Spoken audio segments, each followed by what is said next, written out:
Hey everyone, welcome back to our channel App Tutorial. On today's video, I'm going to show you how to delete messages on Facebook Messenger. It's very quick and easy, so let's get started.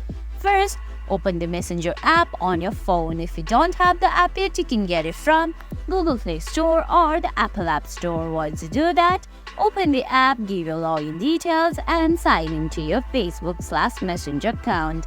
Now on the screen, you can see your old conversations or the conversation you want to delete. You can find it from the search bar as well. We'll have the conversation right at the top. So all I have to do is long press on the conversation, and there you can see delete option, prompting with other options like mark as unread, mute, archive, etc. Tap on delete, then select delete option, and guys, that's it. That's how you delete messages on Facebook Messenger.